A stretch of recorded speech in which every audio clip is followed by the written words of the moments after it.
पूर्ण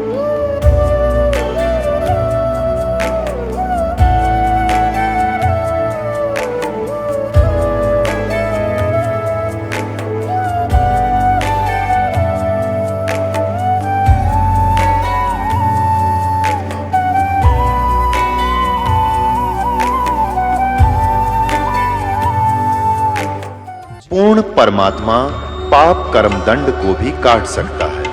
अभी तक जिस भी संत व महापुरुष से मिले उन्होंने यही बताया कि पाप कर्म फल भोगने से ही समाप्त होगा। वो प्रभु कौन है जो पाप कर्म को काट देता है, वो काल के बंधन से छुड़वा देता है। उसका क्या नाम है, पूजा की विधि क्या है, कृपया अवश्य सुनिए जगत गुरु तत्वदर्शी संत रामपाल जी महाराज के अमृत वचन। कुछ दिन के बाद परमात्मा का ने क्या लीला की कि रामानंद जी का एक शिष्य विवेकानंद नाम का ब्राह्मण अपने क्षेत्र में कथा कर रहा था विष्णु पुराण की। अब परमात्मा जाकर बैठ गए वहां पर। जब उसने विष्णु पुराण की कथा सुना ली, विष्णु सर्वेश्वर है, इनके कोई माता पिता नहीं, अजरो अमर है, सारी सृष्टि के मालिक हैं ये, तब परमात्मा ने पूछा कि भगवान मैं एक शंका है मेरे मन में। कबीर साहब 5 वर्ष के बालक ने, तो विवेकानंद ने कहा कि बोलो बोलो क्या बात है, बोलो बेटा बोलो। परमेश्वर ने कहा कि मैंने एक ब्राह्मण शिव पुराण सुना रहा था रुद्र संहिता में, वो बता रहा था कि विष्णु जी की उत्पत्ति भगवान सदा शिव और दुर्गा से शिवा से हुई है और ब्रह्मा जी की उत्पत्ति भी उन्हीं से हुई है। आप कह रहे क्यों जन्म मृत्यु नहीं होती? तो वो अक्का बक्का उसके पास वहीं पर रखी थी, वो शिव पुराण खोल के भी देख ली क्यों थी संस्कृत में। तो कहने का झूठे, इसमें कुछ नहीं लिखा है, देखो लोगों झूठ बोलता है। पर उसने पूछा विवेकानंद ने कि तू कौन सी जाति का है, क्या तूने कहीं से दीक्षा ले रखी है? तो परमात्मा के बोलने से पहले वहाँ श्रोता कहने लगे कि ये नीरू का लड़का है, जुलाहे का, दानक का बेटा है यो। तो उसे विवेकानंद ने सोची ऐसी गहन बातें तो कोई दीक्षित व्यक्ति ही बता सकता है। उसने पूछा तूने दीक्षा ले रखी है किसी से? परमात्मा ने कहा हाँ मैंने गुरु धारण कर रखा है। कौन किया तूने गुरु धारण? विवेकानंद ने पूछा। परमात्मा ने कहा कि जो आपने कर रखा है वही मैंने कर रखा है। तो विवेकानंद ने विषय बदल दिया सारा कि देखो रे कितना झूठा व्यक्ति है ये, धानक का लड़का, एक शूद्र जुलाहे का पुत्र, और हमारे गुरु जी को बदनाम करता है। वो तो शूद्रों को निकट भी नहीं आने देता। और मैं कल आज जाता हूँ स्वामी जी को ये बात बताऊंगा, तेरे को खूब पिटाई होगी तेरी। अब लंबी कथा ना सुनाकर शॉर्ट बताता हूँ। अगले दिन उसने जाके सामने रामानंद जी के कान भर दिए, स्वामी जी हमारी तो नाक काट दी एक दानक के लड़के ने। हम तो बाहर मुंह दिखाने लायक नहीं छोड़े, बड़ी सभा में कह दिया कि मैंने आपसे दीक्षा ले रखी है। हे भगवान कल मैं कैसे कथा करूँगा आपकी? तो सब कहते गरीबदास जी ने लिखा है रामानंद यह बात सुन कैसे कूदा जैसे मृग कूदा करे। कहा झूठा है, कपटी है, उसको कल लाओ मेरे सामने, तेरे सामने जूते लगा दूंगा और सबको बुला लेना जिनके सामने तेरी बेइज्जती की है। अगले दिन परमात्मा को पकड़ ले गए 10 बस डंडे विवेकानंद के गुंडे, रामानंद जी के सामने झोपड़ी के सामने सुबह सुबह ले गए। रामानंद जी ने अपनी झोपड़ी के गेट पर पर्दा लगा रखा था, पर्दे से अंदर झोपड़ी के अंदर से खड़ा होकर वार्ता कर रहा था, ये दिखाने के लिए कि मैं इन शूद्रों को टच भी नहीं करता, इनके दर्शन भी सुबह सुबह नहीं करता। और वो श्रोता बुला रखे थे अपने सारे चमचे, विवेकानंद ने जिनके सामने उसकी बेइज्जती हुई थी, वो सारे श्रोता बैठे। तो रामानंद जी ने पूछा कि कौन है, तेरी जात कौन है, तू किस भगवान की भक्ति करता, तेरा पंथ क्या है? तो कैसे वार्ता होती है उस आत्मा और परमात्मा की, गरीबदास जी ने चित्रार्थ की है। क्या कहते हैं? आडा पड़दा लाए कर, आडा पड़दा लाए कर रामानंद बूजंत, दास गरीब कुरंग छवि अदर डाक कूदंत। कुरंग माने मृग की तरह कूदता, झोपड़ी में पाँव पीटा है। कौन जात कुल पंथ है, कौन तुम्हारा नाम, दास गरीब आधीन गति, फिर बोलत है बलि जाऊं मैं। रामानंद जी कह रहे हैं तुम्हारा कौन जात है, तेरा कौन पंथ है, तेरा नाम क्या है। तो गरीबदास जी कहते हैं जैसे गुरु के सामने शिष्य को रहना चाहिए, एक अच्छे शिष्य की भूमिका करते हुए गरीबदास जी कहते हैं आधीन गति, दास गरीब आधीन गति, बोलत है बलि जाऊं मैं। गरीबदास जी कहते बलिहारी जाऊं इस महापुरुष परमात्मा के कैसी लीला कर रहा था, एक अधीन होकर बोल रहे हैं और कह रहे हैं सच्ची। जात हमारी जगत गुरु और परमेश्वर है पंथ, दास गरीब लिखत पढ़ो मेरा नाम निरंजन कंते। मैं अवगत गत से पहरे और चार वेद से दूरी, दास गरीब दसों दिशा में सकल छंद भरपूरी। ए स्वामी सृष्टा में सृष्टि हमारे तीर, दास गरीब अधर बसूं अवगत सत्य कबीर। सुन रामानंद राम हम मैं बावन नृसिंह, दास गरीब सर्व कला मैं ही व्यापक सर्वंग।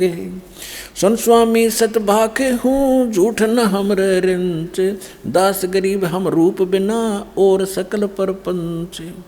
मैं रोवत हूँ सृष्टि को ये सृष्टि रोवत मोहे, गरीबदास हमारे योग को समझ न सकता कोई। अब परमात्मा ने जब ये एक सारी कथा सुनाई कि मैं सारी सृष्टि का रचनहार हूँ, सुन रामानंद राम हम और हम बावन नरसिंह, ये सब लीला हमने की थी। विष्णु जी को तो एक बड़ाई दी थी, बात में उसका रूप धारण कर लिया।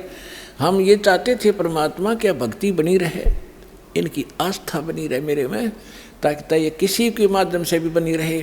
पर परमात्मा ने यह भक्ति इस युग तक लानी थी और कर रहे थे सारे आप ही।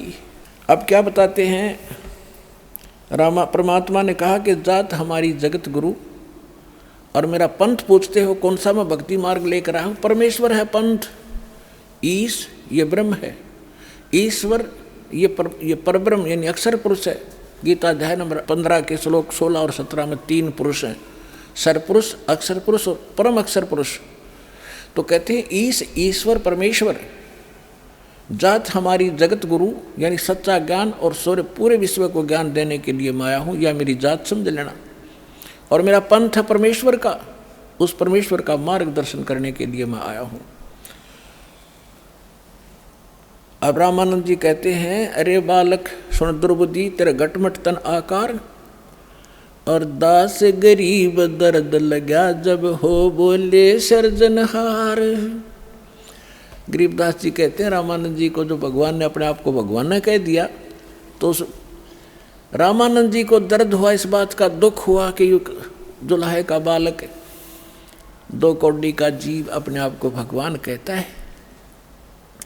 तुम मोमुन के पालवा तेरा दुल्हे के गर्भा से, दास गरीब अज्ञान गति एता दृढ़ विश्वास। रामानंद जी झीक कर कह रहा है, कहते हो मोमन एक मुसलमान धानक के टुकड़ों पर पलने वाले, और तू अपने आप को भगवान बता रहा है। मान बढ़ाई छोड़ कर, मान बढ़ाई छोड़ कर तुम बोलो बालक बहन, दास गरीब अधमुखी तुम गट एता फैन। अरे बालक नीची कला तुम हो बोले ऊंचे, दास गरीब पलक घड़ी खबर नहीं दम कूचे। अब क्या बताते हैं, तर्क तलु से बोले थे रामानंद सुरज्ञान, दास गरीब कुजात है ये आखिर नीच निदान। पर्दे के अंदर से गालियां दे रहा रामानंद भगवान को कि तेरी जात का पता नहीं, कुजात तो पता नहीं कौन है, कहाँ से पड़ा मिला था, और अपने आप को भगवान कह रहा है। पुणात्माओं याद रखना इस बात को, ये रामानंद कैसे भगवान को क्या कह रहा है, और फिर जब सच्चाई से परिचित होगा कि सचमुच ये भगवान है, और फिर कैसा भाव होगा। जब उसने सारा कुछ कह लिया, भगवान ने बता दिया कि आई एम गॉड, मानो चाहे मत मानो गुरु जी। रामानंद जी ने सोचा जब इतना कॉन्फिडेंस से ये बालक छोटा सा बोल रहा है तो भाई खसना नहीं चाहिए। इन्हों सुना भगवान पता नहीं किस रूप में आ जाए। थोड़ा विद्वान भी थे, भगवान के चाहने वाले भी थे। तो वही वार्ता स्टॉप करके कहने लगा, बालक थोड़ी देर बैठ जा, मैं अपनी पूजा कर लूँ। पर्दा लगा हुआ है गेट पर, झोपड़ी में पूजा क्या कर रहा है रामानंद जी? एक मानसिक पूजा किया करता था। जो अन्य कर्मकांड करते हैं वो तो भगवान की मूर्ति, विष्णु जी की, ठाकुर की मूर्ति को नहवाते हैं गंगा जल से, पुराने कपड़े उनके उतार कर धोते हैं, सुखाते हैं, नए कपड़े पहनाते हैं, तिलक लगाते हैं, मुकुट रखते हैं और गले में एक मनिए की कंठी डालते हैं, तुलसी की लकड़ी के बनिए की।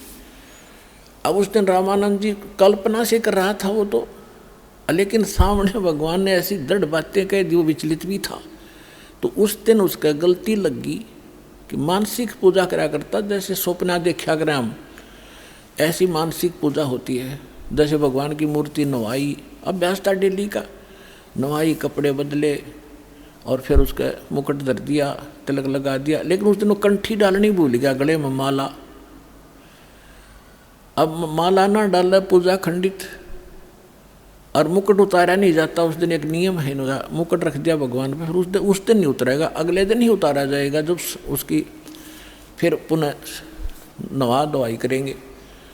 मुकुट उतारा, पूजा खंडित, और जब माला ना डाली तो अधूरी।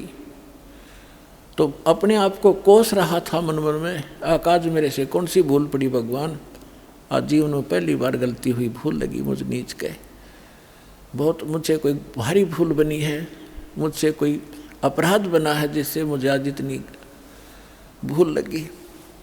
बाहर खड़े वो 5 वर्ष के बालक, वह कहते स्वामी जी चिंता ना करो, इस माला की गांठ खोल लो, गुंडी खोलो और फिर गले में डाल के फिर गांठ लगा दो, मुकुट उतारना नहीं पड़ेगा। ओए होए,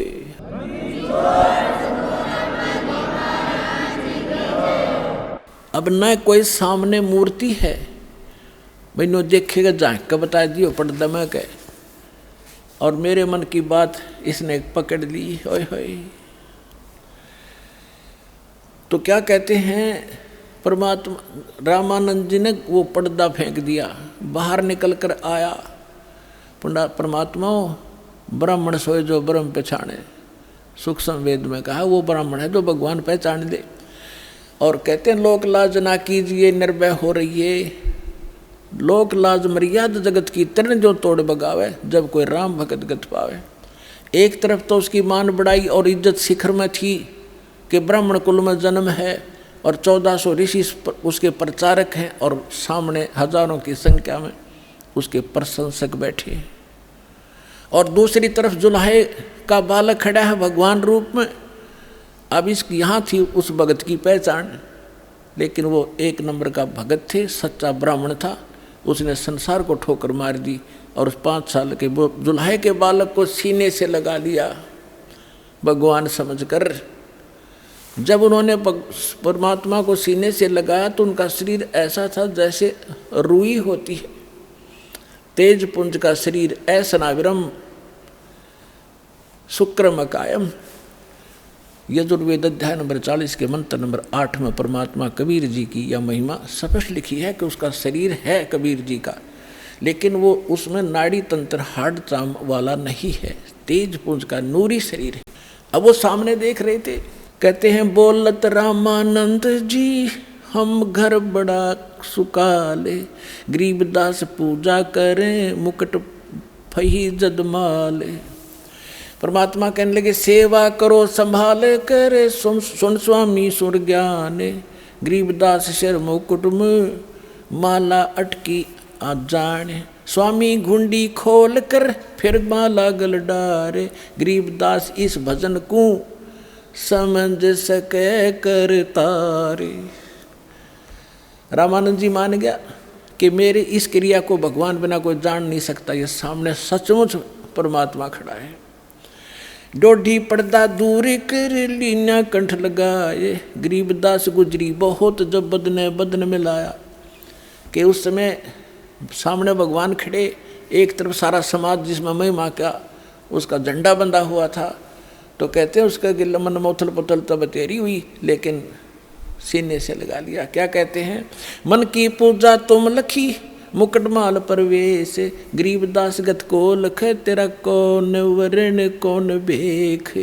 ओए होए, रामानंद 104 साल के ब्राह्मण आंखों में आंसू घेर कर कह डालते हुए कह रहे हैं कि मेरे मन की पूजा तुम लखी, तुमने जान ली। मुकुट में माला फंस गई, तो डालना चाहा था मुकुट में, कहा उलझ गई थी। तब मालिक ने कहा था इसको खोल के गुंडी फिर गल में डाल दी। मन की पूजा तुम लखी है मुकुटमाल प्रवेश। और गरीबदास रामानंद जी कह रहे हैं, गरीबदास जी बता रहे हैं कि रामानंद जी गरीबदास गति कौन लखे, तुझे कैसे पहचाने हम जीव किस तो वर्ण में, यानी दानक जुल्हे सुदर वर्ण में खड़े हो, और के आपकी वेशभूषा, हम जीव कैसे पहचान सकते परमात्मा आपने। मन की पूजा तुम लखी मुकुटमाल प्रवेश, गरीबदास गति कौन लखे तेरा कौन वर्ण क्या भेख। फिर कहते हैं ये जो दीक्षा तुम दी मान ली मन मोरे, गरीबदास तुम कोमल पुरुष और हमरा बदन कठोरे। अब बुद्ध विद्वान पुरुष थे, समझ गए कि मेरा अहम तोड़ा है, अहंकार टूटे बिना भगवान मिला नहीं। तो कहते हैं ये तो दीक्षा तो मोर दे मान ली मन मोर, आपने जो मुझे शिक्षा दी मेरी अकल ठिकाने आएगी कि मैं घना ऊपर उठ रहा था, अपने आप को पता नहीं क्या समझ रहा था, और दाता आज आपके सामने मैं फेल हो गया। फिर उन्हें काफ़ी चर्चा होती आपस में, लेकिन परमात्मा ने उनको सब तरफ से फेल कर दिया। परमेश्वर ने जब सारा कुछ हो लिया, रामानंद जी कहने लगे मैं बाप से दो बात ज्ञान की चर्चा और करना चाहता हूँ, बैठो करो। तो परमेश्वर ने प्रश्न किया कि आप किसकी भक्ति करते हो स्वामी जी? कि मैं विष्णु का उपासक हूँ, वैष्णु संत हूँ, शंकर जी की उपासना भी साथ साथ करता हूँ। परमात्मा ने कहा कि आप इसकी उपासना से कहाँ जाओगे? कि स्वर्ग में जाऊँगा बच्चा, वहाँ देवताओं जैसा मुझे शरीर मिलेगा, और वहाँ बहुत सारे भगवान के दर्शन किया करूँगा, सारी सुख सुविधाएं। परमात्मा बोले वहाँ कितने दिन रहोगे, वहाँ कितना समय व्यतीत करोगे? विद्वान पुरुष थे मालूम था, और सब उसी समय कह दिया कि जब तक मेरे पुण्य रहेंगे मैं विष्णु लोक के स्वर्ग में रहूँगा। फिर कहाँ जाओगे? पता नहीं बच्चा, ले मैं बताऊँगा कहाँ जाओगे। फिर आप गधे बनोगे। और गीता अध्याय नंबर 15 के श्लोक नंबर 4 में कहा कि तत्वदर्शी संत की प्राप्ति के पश्चात परमेश्वर के उस परम पद की खोज करनी चाहिए, जहाँ जाने के बाद साधक फिर लौट कर नहीं आते। वो साधना मेरे पास है स्वामी जी, लेकिन ये मन इतना दुष्ट है, इतना रंगा हुआ पिछले गलत रंग में, फिर भी अपनी अड़गम सड़गम करके कहता है कि मैं समाधि लगाता हूँ, बहुत दूर मेडिटेशन से बहुत ऊंची ऊंचाइयों तक जाता हूँ। परमात्मा बोले पहुँचो, कहाँ तक जाओगे? ये तो एक ब्रह्मांड का चित्र है इसमें, और एक टीवी है, एक टीवी का जो रेंज है वो वहीं तक है जितनी उसकी सीमा है। इस ब्रह्मांड का इसके अंदर देख सकते हो, इसे बाहर का नहीं देख सकते। अब कहते हैं योग युक्त प्राणायाम कर जीता सकल शरीर, और त्रिवेणी के घाट पे वो अटक रहा बलबीर। यहाँ से सभी प्राणी धर्मराज के दरबार में जाते हैं, त्रिकुटी के ऊपर, वहाँ पर 3 रास्ते बन जाते हैं, उसको त्रिवेणी कहते हैं। एक लेफ्ट का रास्ता जाता धर्मराज के दरबार में, उससे आगे फिर वो उनके लोकों में जाते हैं जहाँ जिसने जैसा जाना है, और सामने का ब्रह्मरंध्र कहलाता है जो ऊपर ब्रह्मलोक में जाता है, और राइट साइड का एक शपथपुरी है, 96,000 खेड़े हैं, उस साइड में जाता है। तो वो सामने वाला रास्ता बंद, और वहाँ तक ही ये जा सकते हैं, फाइनल रेंज है, जब तक मृत्यु नहीं होगी इससे आगे नहीं जा सकते ये। तो वहाँ जाकर वो खड़े हो गए रामानंद जी सूक्ष्म यानी समाधि में, और परमात्मा साथ 5 वर्ष के बालक रूप में। तो परमात्मा जैसे सोपन होता है ना, इस समाधि मेडिटेशन ऐसा ही होता है। तो अंदर जाकर परमात्मा बोले अब स्वामी जी कहाँ जाओगे? अब कहाँ जाओगे? आगे रास्ता मुझे मालूम नहीं, कि ये देखो 3 रास्ते हैं, ये रास्ता भी तुम इसमें अलाउड नहीं हो, जा नहीं सकते, मृत्यु के उपरांत ही जाओगे। इधर जाओगे, आपका धर्मराज के पास जाओगे, वहाँ आपका अकाउंट होगा, जिस लोक में जाना है, नरक में जाना है या कुत्ता गधा की योनि प्राप्त करनी है, वहाँ से अपना लेकर पर्ची और फिर आगे जाओगे।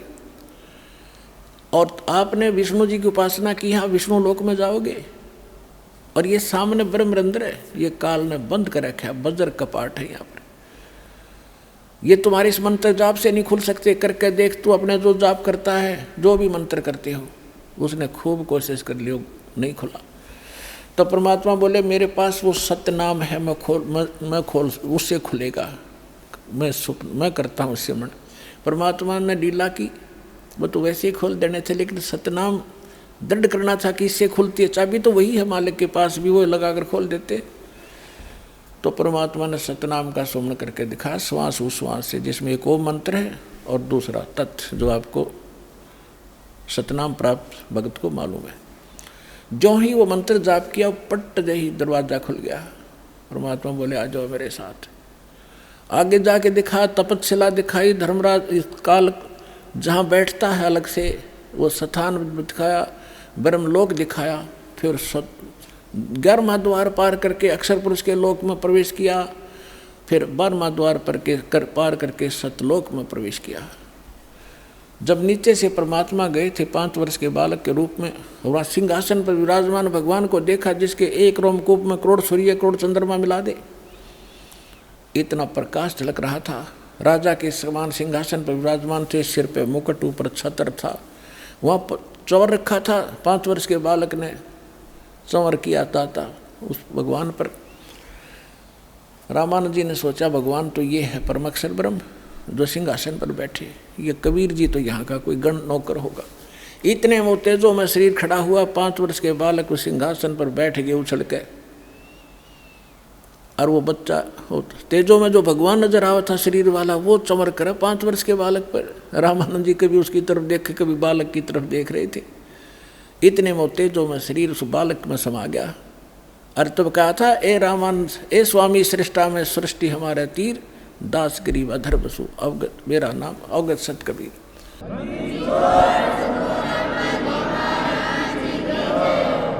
अब उसी समय परमात्मा ने कहा कि अब चलो वापस, बस इतना ही काम था। अब जो समाधि खुली, सामने फिर बैठे भगवान उसी रूप में। तब क्या बताते हैं गरीबदास साहिब जी ने बताया कि तहाँ वहाँ चिकृत भया देख फजल दरबार, गरीबदास सिजदा किया हम पाए दीदार। तुम स्वामी में बाल बुद्धि भरम कर्म कियो नाश, गरीबदास निज ब्रह्म तुम मेरा हो गया दृढ़ विश्वास। सुन बे सुन से तुम परे उर से हमरे तीर, दास गरीब सरबंग में तू अवगत पुरुष कबीर। कोट कोट सजदा किए और कोट कोट प्रणाम, गरीबदास अनहद अदर हम पर शो तुम धाम। बोलत रामानंद जी सुनो कबीर करतार, गरीबदास सब रूप के तुम ही सर्जनहार। तुम साहेब तुम संत हो, तुम सतगुर तुम हंस, गरीबदास तेरे रूप बिना और न दूजा अंश। मैं भगता मुक्ता भया और कर्म भरम कियो नाश, गरीबदास अवगत मिले या मिटगी मन की बांस। दोहू ठोर है एक तू भया एक से दो, गरीबदास हम कारण तुम आए हो मगजो। 104 वर्ष का वृद्ध और 5 वर्ष की उम्र के धान के लड़के के चरणों में गिर गया बालक की तरह कि तुम स्वामी में बाल बुद्धि, आप मेरे मालिक। और मेरा ज्ञान तो आज वेद व्याधि से मैंने पता था, आपके सामने ज्ञान हुआ। तुम स्वामी में बाल बुद्धि, मेरी तो बालक जैसा ज्ञान था आपके ज्ञान के सामने। और मेरा कर्म भरम भयो नाश। और गरीबदास जी कह रहे हैं कि रामानंद जी ये बोले, गरीबदास निज ब्रह्म तुम, वास्तव में सही भगवान आप हो, मुझे हो गया दृढ़ विश्वास। तो who is God? Kabir is God. बोलो सतगुरुदेव।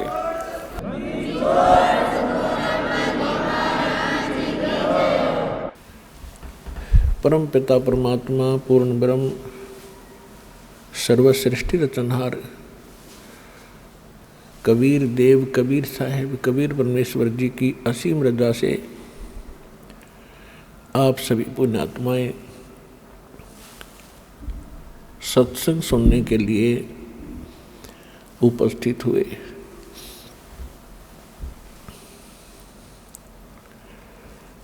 परमात्मा सत्संग करने के लिए स्वयं ही आते हैं सतलोक से चलकर।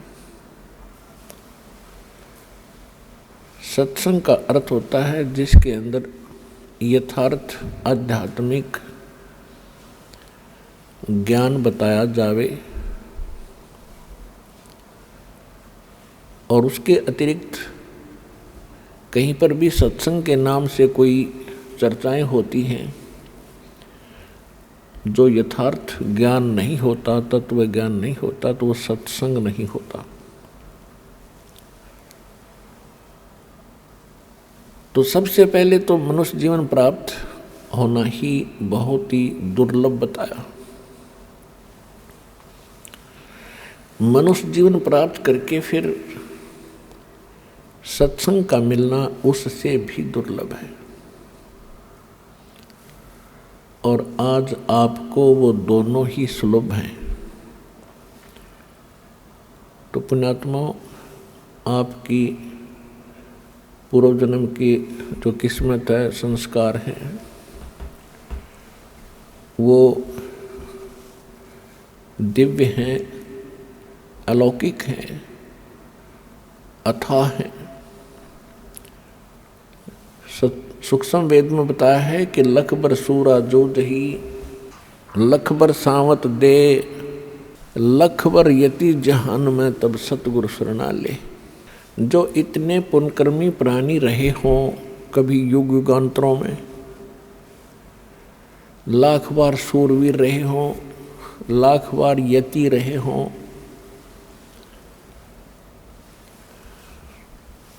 और लाखों बार कभी आप सावत शरीर प्राप्त हुआ हो, ये तीनों जन्म बहुत ही पुण्यकर्मी प्राणी को प्राप्त होते हैं। और वो लाखों बार प्राप्त होने तब ये संत सतगुरु मिलते हैं, परमात्मा शरण में लेते हैं। तो सत्संग का एक विशेष महत्व सूक्ष्म वेद के अंदर बताया है। सूक्ष्म वेद क्या है? सूक्ष्म वेद गॉड गिवन स्पिरिचुअल नॉलेज है, परमात्मा का दिया हुआ यथार्थ ज्ञान है, अध्यात्म ज्ञान है।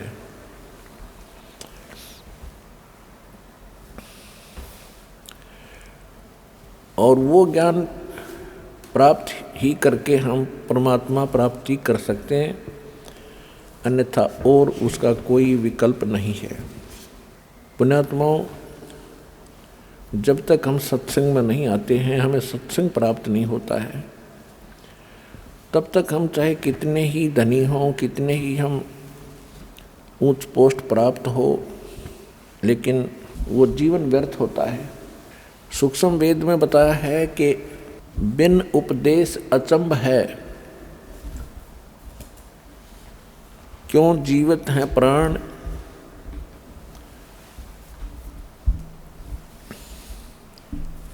और भक्ति बिना काठोर है, ये नर नाही पाषाण।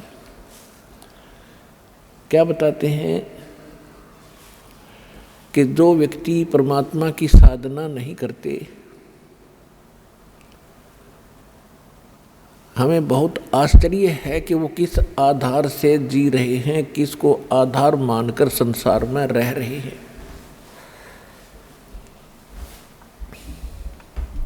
यदि हम अपने परिवार को अपना मानते हैं,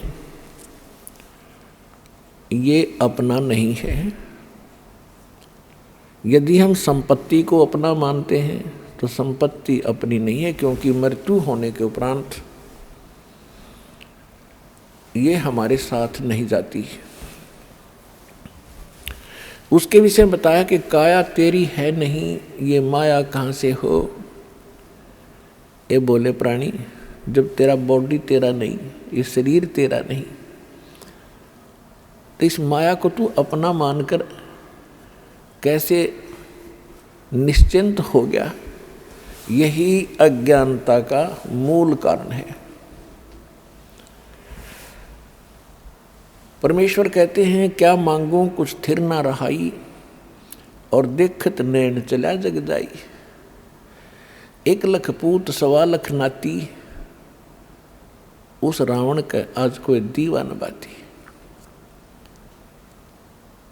जब आपको इस लोक की, इस स्थान की कंप्लीट संपूर्ण जानकारी होगी कि यू है क्या, यहाँ क्यों हम पैदा हो रहे हैं, और पैदा हो गए तो मर क्यों रहे हैं, तो हमने एक सिंपल सा फार्मूला बना रखा है कि भाई जन्म है तो मृत्यु भी है, और हम संतुष्ट हुए क्योंकि हमारे पास इसका कोई विकल्प नहीं था, और हमने इसको फाइनल प्रोसीजर मान लिया, इसको हार्ड एंड फास्ट रूल मान लिया कि ऐसा ही होता है, ऐसा ही होता ही रहेगा। अब परमात्मा ने सत्संग के द्वारा बताया है, 600 वर्ष पहले परमेश्वर स्वयं आए थे, काशी के अंदर एक जुलाहा की भूमिका करके दानक कहलाए, और यथार्थ ज्ञान सुनाकर, बताकर, लिखवाकर अपने निज स्थान सतलोक में को चले गए। वहीं से आए थे, सहशरीर आए थे, सहशरीर चले गए, और सतलोक के अंदर भी परमात्मा सहशरीर है, मानव सदृश है।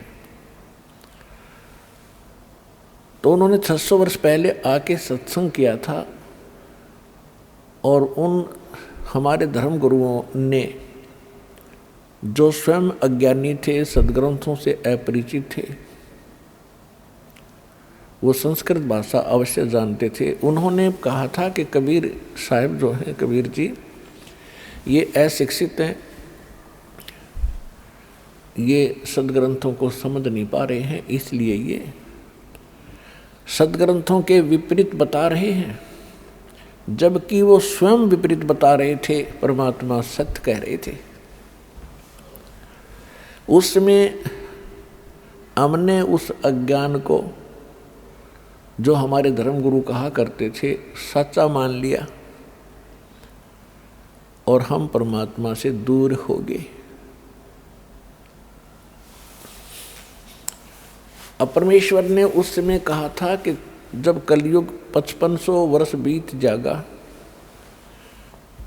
चौथा युग जब कलयुग आई, तब हम अपना अंश पठाई। और कलयुग बीतते 5500 पाचा, जब ये वचन मेरा होगा सच्चा। कौन सा वचन? कि काल फंद छूटे नरलोई, सकल सृष्टि परवानी खोई। कि जब कलयुग की बिचली पीढ़ी का समय आवेगा, 5500 वर्ष कलयुग बीत जाएगा, उस समय पूरा विश्व इस सत साधना को लेकर के, सतनाम को प्राप्त करके पूरा विश्व भक्ति करेगा। परमात्मा के बच्चे भगवान को पहचानेंगे और सतलोक चले जाएंगे। तो परमात्मा ने कहा था कि जो आज मैं कह रहा हूँ, ये 5500 वर्ष जब बीत जाएंगे, तब आपको विश्वास होगा कि सचमुच सच्चाई क्या है, और ये धर्मगुरु क्या बता रहे थे, परमात्मा क्या बताया करते थे। जो परमेश्वर 600 वर्ष पहले बताया करते थे, आज हमारे सदग्रंथों ने भी वही कहा और वही सेकंड किया, उसका समर्थन किया। तो पुण्यात्माओं, परमात्मा कहते हैं कि इस सत्संग में आने से ज्ञान हुआ कि यहाँ आप किस आशा को लेकर जी रहे हो, अपने परिवार को, संपत्ति को। परमात्मा कहते हैं ये तो आपको यहाँ फंसाए रखने के लिए एक काल का षड्यंत्र है, एक जाल है, जबरदस्त जुगाड़ है। और जब तक आप इसे नहीं समझ पाओगे तो ना भक्ति कर सकते और ना मोक्ष प्राप्त कर सकते। इसके समझने का ये नहीं है कि ये ना समझ लेना कि हमें परिवार की आवश्यकता नहीं है। ये विचार करना कि ये सभी बच्चे भगवान के हैं। आप भी भगवान के बच्चे हो। आपके संयोग संस्कार से कोई किसी भी भूमिका में है, कोई भी अभिनय कर रहा है, कोई बेटे का, कोई बेटी का, कोई पति और पत्नी का, सास और ससुर का, माता और पिता, चाचा ताऊ भतीजों का, तो ये तो आपका यहाँ का बनाया हुआ नाते रिश्ते और संस्कार हैं। ये सोच करके ये सभी परमात्मा के बच्चे हैं। तो इस प्रकार भगवान के बच्चों के साथ आपने कैसे व्यवहार करना चाहिए। एक मालिक का कोई बच्चा है तो नौकर उसके साथ कैसा व्यवहार करता है, अपना नहीं है, लेकिन अपने से ज़्यादा उसका टेक केयर करनी पड़ती है, देखभाल करनी पड़ती है। तो ये तो इस संकेत, समझदार को संकेत बहुत है इस संसार में, अपने परिवार में उसके साथ रहने के लिए। अब इसकी सच्चाई बताते हैं कि परमात्मा कहते हैं यदि आपके कोई संतान नहीं है, आप संतान ही मांगते हुए मर जाते हो, और संतान मिलती नहीं क्योंकि आपके भाग्य में नहीं, आपके संस्कार में नहीं। आप ये सोचते रहते हो कि जिनके संतान है, पुत्र हैं, पुत्री हैं, ये बहुत सुखी हैं, और हमारे भी अगर संतान हो जाती तो हमारा भी वंश चल जाता, कुल उदय हो जाता। पुण्यात्माओं, ये हैं हमारे उन धर्म गुरुओं की हुई प्रेरणा, उनके दिए विचार, जो सूक्ष्म वेद के यानी अध्यात्म ज्ञान के विपरीत हैं। अध्यात्म ज्ञान ये कहता है, तत्व ज्ञान में परमेश्वर बताते हैं कि जो राखो तो ही रहूं और मेरा के चारा, जैसे राखो मालिक वैसे ही रहूं। हमारा कोई इस पर जोर नहीं है, हमारा के चारा, और खाने जात गुलाम हूँ, खाने जात खरीद हूँ गुलाम तुम्हारा, मैं तो आपका हो गया। जैसे पहले गुलामों को मोल लिया करते सेठ साहूकार, राजा, ठाकुर लोग, जैसे पशुओं को खरीदते हैं, मोल लेते हैं, फिर वो परमानेंट उसका हो जाया करता, और बेचना होता वो अलग बात थी। तो यहाँ परमात्मा कहते हैं कि मैं ऐसा भाव बनाओ आप अपना भगवान के प्रति कि हे दाता, आपका दास हूँ, गुलाम हूँ, और जैसे रखोगे नो ही रहूँगा, मैं तो ईब आपका हो गया। जब तक आप सतगुरु शरण में नहीं आते हैं, आपका संतान नहीं है तो नहीं है, तो नहीं है, नहीं होती। फिर हम क्या करते हैं, किसी का बच्चा लेते हैं, अडॉप्ट करते हैं, गोद लेते हैं। फिर आगे चल के क्या होता, जब बच्चा युवा होता है, उसके अपने संस्कार अपने हिसाब से वो चलता करता, कार्य करता है, तो लास्ट में ये आता है कि हे भगवान, अगर मेरा बच्चा होता, वो बूढ़ा बुढ़िया यूँ क्या करें, फिर बतलाते हैं, तो क्या ये ऐसा व्यवहार करता, यानी फिर उसके साथ भी खिंचाता नहीं। तो परमात्मा कहते हैं कि ये भूल है आपका, क्योंकि आपने लोकवेद और परंपरा का ही निर्वाह किया है। अब जब आप परमात्मा की शरण में आ जाओगे, फिर वो जो चाहेगा वो करेगा। यदि आपको संतान देना अनिवार्य समझेगा, कोई अपनी अच्छी आत्मा भेजेगा। और दूसरी बात ये होती है कि समाज ये कहता है कि जिसके संतान नहीं वो मनहूस व्यक्ति है, और यहाँ तक कहा करते थे कि उसकी शक्ल नहीं देखनी चाहिए सुबह सुबह, जिसके संतान ना हो, बे औलादे आदमी की सुबह सुबह दर्शन नहीं होने चाहिए। ये तो है लोकवेद दंत कथा, एक संसार के विचार, जगत के विचार। और भगत के विचार सूक्ष्म वेद क्या कहता है, देखो वैसे तो सभी अच्छी आत्माएं हैं परमात्मा की, जो भगवान के चरणों में लगे हैं, मनुष्य शरीर प्राप्त है, अपना निर्वाह कर रहे हैं, ठीक ठाक रह रहे हैं, वो तो अच्छी आत्मा सभी हैं। लेकिन सूक्ष्म वेद में ये बताया है कि वो परमात्मा की दृष्टि से वो बहुत ही अच्छी किस्मत के व्यक्ति है जिनका संतान नहीं है। अपने आत्माओं हमेशा जगत और भगत का इन बातों पर आपस में विरोध और झगड़ा रहा है। ये झगड़ा रहो या ना रहो या सच्चाई है। उसका कारण क्या है कि जैसे सुखदेव ऋषि जी माँ के गर्भ से निकलते ही 12 वर्ष की तक माँ के गर्भ में रहे थे, और माँ के पेट से बाहर आते ही वो 12 वर्ष की आयु का शरीर बन गया एकदम उसका। आइए अब हम उन श्रद्धालुओं के अनुभव जानते हैं जो जगत गुरु तत्वदर्शी संत रामपाल जी महाराज जी से दीक्षा प्राप्त कर चुके हैं तथा उनके द्वारा बताए गए भक्ति मार्ग पर चल रहे हैं। नमस्कार सर। सत साहिब जी। सर क्या नाम है आपका? कृष्णलाल जी। सर कहाँ से आए हैं? जलंधर सिटी पंजाब में। सर संत रामपाल जी महाराज से नाम दीक्षा आपने कब ली? 11 दिसंबर 2016। संत रामपाल जी महाराज से नाम दीक्षा लेने से पहले आप क्या भक्ति साधना करते थे? बचपन में तो मैं माता शेरावाली की भक्ति करता था, और ये करते करते करते करते मेरा जीवन बड़ा हो गया, पढ़ाई ख़त्म हो गई और मैं आर्मी में चला गया। वहाँ भी मैं जाकर यही काम करता था, और एक सज्जन ने मेरे से कहा कि भाई तुम ये क्या कर रहे हो? मैं कहा जी शेरावाली माँ की भक्ति करता। उन्होंने बोला भाई तेरा गुरु कौन है? मैंने बोला जी गुरु तो कोई नहीं है। कहता गुरु तो बिना कोई भी भक्ति करना बेकार है, आपने भक्ति करनी है पहले गुरु बनाओ। तो उस गुरु की तलाश में उन्हीं से मैंने पूछा कि गुरु कहाँ मिलेगा, कैसे मिलेगा? तो उन्होंने बताया कि मैं पंजाब में रहता हूँ, आप कहाँ रहते हो? मैं कभी मैं भी पंजाब में रहता हूँ। कहते हैं कि पंजाब से सबसे बड़ा इस टाइम में राधा स्वामी डेरा है, वहाँ आप गुरु बना सकते हो।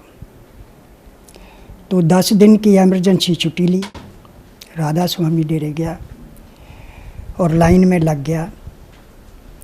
और जब मेरी बारी आई तो उन्होंने पूछा कि आपने कितने सत्संग पहले सुने हैं? तो मैंने जवाब दिया जी मैंने तो कोई सत्संग नहीं सुना। तो वहाँ से जवाब आया कि आप 5-6 महीने पहले सत्संग सुनो, उसके बाद में आपको नामदान मिलेगा। तो वापस आर्मी में चला गया, और मन में ये आया कि अब गुरु तो नहीं मिलेगा, क्या किया जाए। सोचते सोचते एक दिन ऐसा मन में आया कि परमात्मा के बिना जीवन अधूरा है। तो अब परमात्मा की खोज में निकलने के लिए ये नौकरी छोड़नी पड़ेगी। फाइनल कर लिया, रिजाइन दे दिया, एक्सेप्ट नहीं हुआ। फिर दिया, नहीं एक्सेप्ट हुआ। तीसरी बार मेरा रिजाइन एक्सेप्ट हो गया और मैं घर चला गया। जब घर वालों को पता चला कि इसने नौकरी छोड़ दी है, उन्होंने मेरे फादर को बताया। फादर ने मेरे घर से निकाल दिया। कहता बेटा जहाँ से आए वहाँ चले जाओ। घर के निकलने के बाद मैं जलंधर आ गया। सेटल होने में थोड़ा टाइम लगा। उसके बाद फिर सत्संग सुने राधा स्वामी के, और सन 1994 में मेरे को नामदान मिला राधा स्वामी का। उसके बाद मैं मन तन से राधा स्वामी डेरे की सेवा करने लगा, और तकरीबन 20 साल सेवा की। कि 20 साल के बाद में मैं इतना कमज़ोर हो गया कि मेरा चलना फिरना उठना बैठना भी कठिन हो गया। जब ये दिक्कत आई, प्रार्थना लगाई, तो उन्होंने कहा कि भाई यही परमात्मा मिलने का एक तरीका है। आपकी टांगें सो जाती है, कोई बात नहीं। आपका शरीर सो जाता है, कोई बात नहीं। जीवित मरना इसी को ही कहते हैं। जो जीवित मरता है उसी को परमात्मा मिलता है। तो फिर भी अपना हठ नहीं छोड़ा। 2 साल और लगा रहा तो पागल हो गया। घर वालों ने उठाया और पागल खाने हॉस्पिटल में लेने के लिए चले गए मेरे को। रास्ते में मेरा छोटा भाई साथ बैठा था। उन्होंने मेरे लड़कों को समझाया कि बेटा इनको किसी और हॉस्पिटल में एक बार चेक करवा लो। तो एक माइंड डॉक्टर था एक रास्ते में हॉस्पिटल में, उसमें मेरे को ले गए और उस डॉक्टर ने पूछा भाई ये क्या है? मैं कहा जी ये हाथ है, राइट हैंड है, 5 उंगल है इसकी, इसी से हम ज़्यादा काम करते हैं। तो उन्होंने मेरे बच्चों को अपने कमरे से बाहर निकाल दिया और मेरे को पूछने लगे भाई क्या आपको कोई सदमा लगा है, कोई माया का, कोई अपने नज़दीकी छूटने का, आपका दिमाग जो है वो एक जगह में फंस गया है। मैं कहा सर ऐसी कोई बात नहीं है। कहता फिर आप कोई ऐसा सिमरन कर रहे हो किसी को पाने के लिए, क्या कर रहे हो? मैं कहा जी सिमरन तो कर रहा हूँ। कहाँ का? मैं कहा जी डेरा ब्यास का। तो उन्होंने बच्चे को बोला मेरे को कि तुम जाओ इसको मेरे पास 2 दिन के लिए रहने दो। उन्होंने 2 दिन मेरे को बेहोश ही रखा और तीसरे दिन जब बेहोशी से मैं बाहर आया तो मैं 50% नॉर्मल था। तो फिर वो डॉक्टर ने मेरे को बताया कि जो आप कर रहे हो इसको छोड़ दो। अगर आप अपना लाइफ चाहते हो, ठीक रहना चाहते हो, इसको छोड़ दो। छोड़ तो सकता नहीं था लेकिन फिर भी मजबूरी की हालत में डॉक्टर की बात माननी पड़ी और मैंने उसको कम कर दिया। और मैंने अपने एक दरवाजे के आगे जब मकान बनाया था उस समय गुरु कबीर जी की फ़ोटो लगाई हुई थी। तो जब मैं वहाँ बैठता था तो मेरा मन शांत हो जाता था, इधर उधर जाता था फिर फटना शुरू हो जाता था। तो ये चलते चलते जब मेरे को पता चला कि यहाँ बैठने से मेरा मन शांत होता था, वहीं मैं लेटकर प्रार्थना करनी शुरू की। सर जैसा कि आपने बताया कि आप 20 साल तक राधा स्वामी पंथ से जुड़े रहे, वहाँ आपने 20 साल सेवा की जिससे आपका शरीर भी खराब हो गया और आप पागल भी हो गए। फिर आप संत रामपाल जी महाराज की शरण में कैसे आए? एक भगत जी लुधियाने के जिनका नाम मुंगिया जी है, परमपिता परमात्मा श्री गुरु रामपाल जी महाराज की दया से वो भगत जी मेरे फैक्ट्री में गए। वो भी पहले राधा स्वामी जाते थे। उन्होंने जब मेरे को देखा तो बोला भाई जी आप इतने कमज़ोर क्यों हो गए? तो उनको सारी कहानी बताई। उन्होंने बताया कि वो मार्ग ठीक नहीं है, जो हमें ये 5 नाम का 5 तत्व का नाम दे रहे हैं वो सारे का सारा काल का है और काल कभी किसी को परमात्मा से नहीं मिलने देता। आप कृपा करके मेरी बात मानो और मैं जो बताता हूँ उसको समझो। जब उन्होंने मेरे को एक किताब दी और थोड़ा उन्होंने ज्ञान भी दिया कि इस किताब को ज़रूर पढ़ना, वो पढ़ने के बाद जो भी आप फैसला करोगे वो मेरे को बताना। उस किताब को मैंने जब रात को पढ़ना शुरू किया तो एक के बाद एक सफ़ा जब मैं बोलता था तो मेरा मन करता था कि इसको मैं छोड़ूंगा। पूरी किताब पढ़ने के बाद भी मैं उसको छोड़ा और दूसरे ही दिन मैंने उनको फ़ोन लगाया, भाई मैं आपके पास आ रहा हूँ, वो मेरे को ये नाम दिला दो। तो उन्होंने जवाब दिया, भाई आप अभी आ जाओ, सुबह की बात छोड़ो, अगर आपका मन मानने आए तो अभी आ जाओ। तो मैंने रात को ही उसके पास आ गया लुधियाना में। सुबह वो मेरे को लेकर इसी जगह में आए और यहीं से मेरे को प्रथम नामदान उन्होंने दिलाया। सर संत रामपाल जी महाराज से नाम दीक्षा लेने के बाद आपको क्या लाभ प्राप्त हुए? सबसे पहले तो जो मेरा शरीर कंडम हो चुका था, तुरना फिरना और सांस लेना इतना ज़्यादा मुश्किल हो चुकी थी कि मेरे लिए 20 कदम भी तुरना मुश्किल था। गुरु जी परमपिता रामपाल जी गुरु जी ने मेरे को जदों नामदान प्रथम नाम मिला तो मेरे शरीर में ऐसे हुआ जैसे कोई बिजली सी चमक जाती है।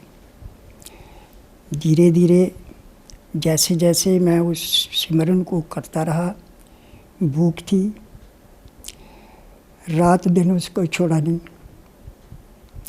और मेरा पूरे का पूरा शरीर ठीक होना शुरू हो गया। आज उनकी कृपा से मैं चल फिर सकता हूँ और हर कार्य इस संसार का कर रहा हूँ।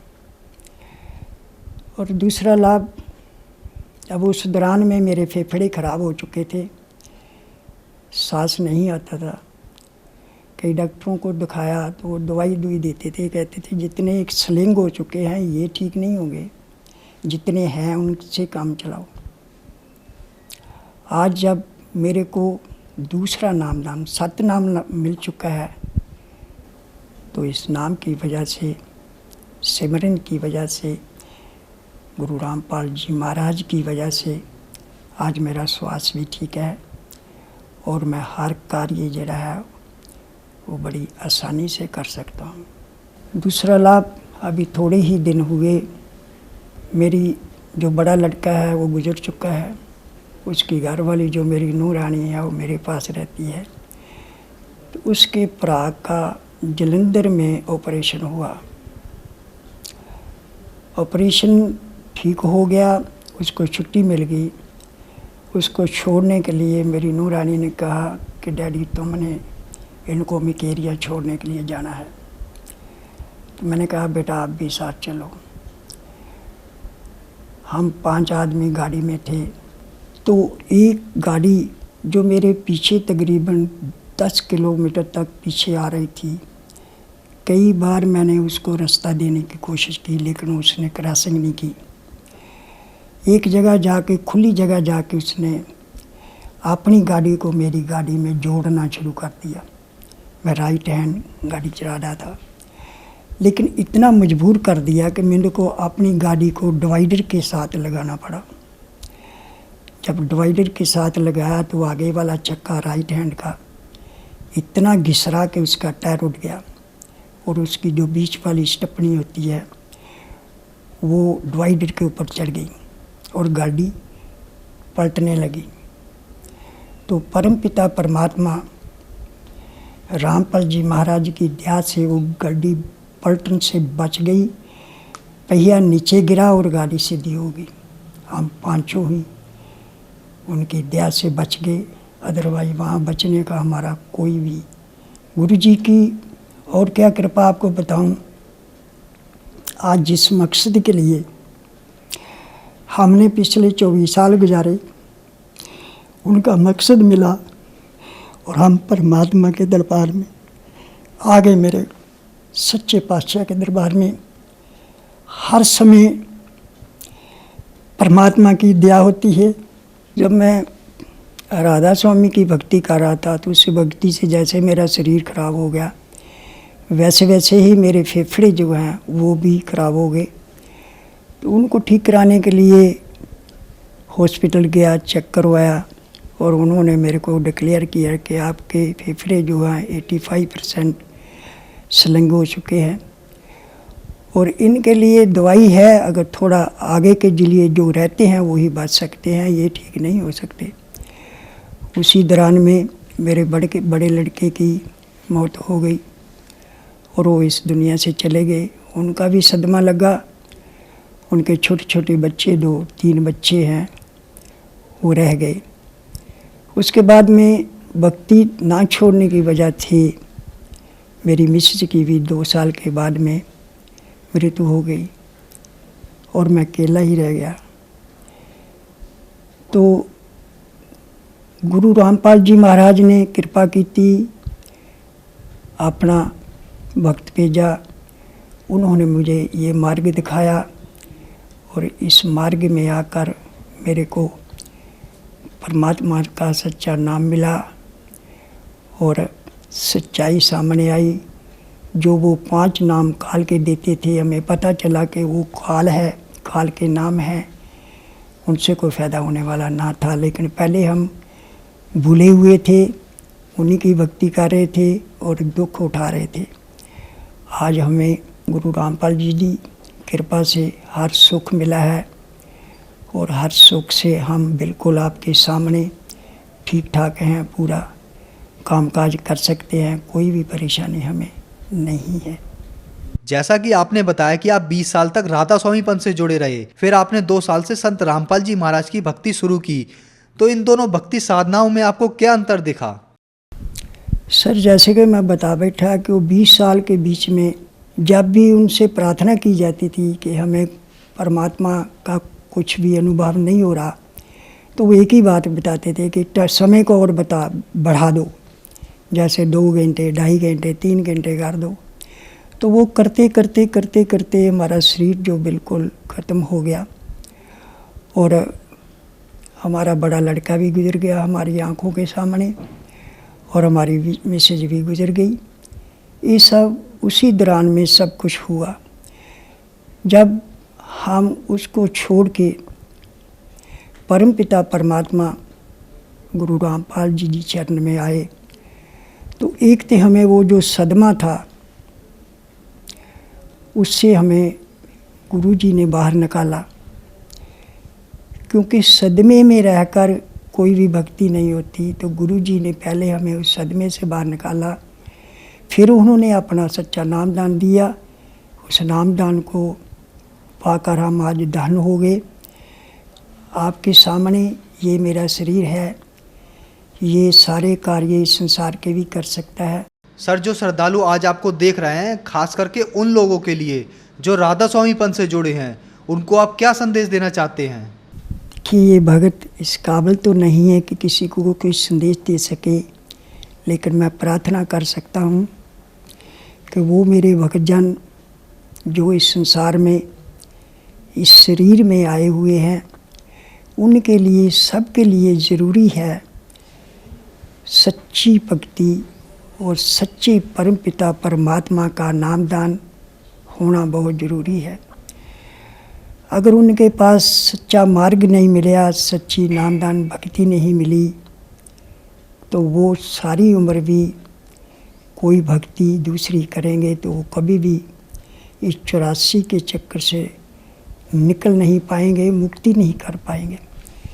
तो आपसे मेरी सबसे हाथ जोड़ के बेनती है, आज का समाज पढ़ा लिखा है, समझ सकता है, सोच सकता है, और सच्चा गुरु परमपिता परमात्मा जो इस समय इस सृष्टि में आए हुए हैं, गुरु रामपाल की शरीर में, उनसे नामदान लेकर, उनसे मार्ग को अपनाकर, उनकी सच्चाई को जान करके उनसे नामदान लीजिए और अपना इस 84 के चक्कर से मुक्ति कर पाइए। सर, संत रामपाल जी महाराज से नाम दीक्षा कैसे ली जा सकती है? गुरु रामपाल जी महाराज का जो आज सत्संग चल रहे हैं वो कई चैनलों पर चल रहे हैं। उसके नीचे एक पट्टी चलती है पीले रंग की, उसके ऊपर मोबाइल नंबर दिए हुए हैं। जो भी भक्तजन इस मार्ग माना चाहता है वो उस नंबर में फ़ोन लगाकर पूछ सकते हैं, और जहाँ जहाँ नामदान सेंटर खुले हुए हैं उनके नज़दीक का नामदान सेंटर उसको बता दिया जाता है। वहाँ जाकर वो गुरु रामपाल जी महाराज का नामदान प्राप्त कर सकता है और अपनी मुक्ति कर सकता है। धन्यवाद सर। सत साहिब जी।